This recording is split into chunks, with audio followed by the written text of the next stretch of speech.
साधु का अपमान व्यर्थ नहीं जाता। धर्मात्मा राजा परीक्षित को ही मरना पड़ा।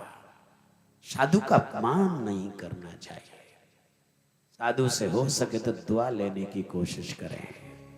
साधुवाद लो, उन्नति करो, विकास करो, आगे बढ़ो तो केवल बड़ों के आशीर्वाद से ही संभव है।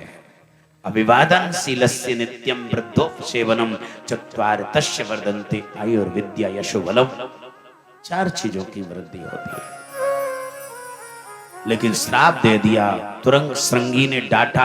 वो तो बड़ा धर्मात्मा था, उसमें ऐसी स्वभाव नहीं था कि संतों का अपमान करूं। उसके खोपड़ी पर किसी चीज का प्रभाव था, लेकिन श्राप नहीं देना चाहिए था। जानते थे श्राप कभी झूठा नहीं जाएगा। सेवक भेजे, जल्दी से जाओ राजा परीक्षित से कहो आपको श्राप लग गया है, आपके जीवन के 7 दिन शेष रह गए। राजा परीक्षित ने सुनते ही आगे पीछे कुछ नहीं देखा, सब छोड़ छाड़ करके चल पड़े। राज्य का क्या होगा, रानियों का क्या होगा, ये सब नहीं देखा।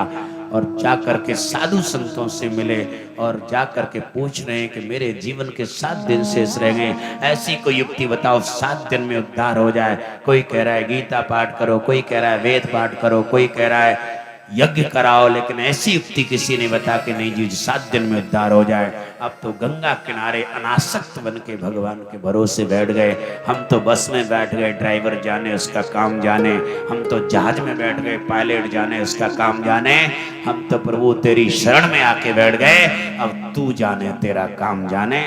भगवान के भरोसे बैठ गए परीक्षित। उसी समय कैलाशपति के कृपा पात्र सुखदेव जी चले आए। अलक्ष लिंगो नजलावतुष्टो व्रतस्त बावलैर अवधूत वेश। आज यहाँ पर शंकर भगवान के कृपा पात्र सुखदेव जी महाराज गुरु के रूप में राजा परीक्षित के पास पधारे।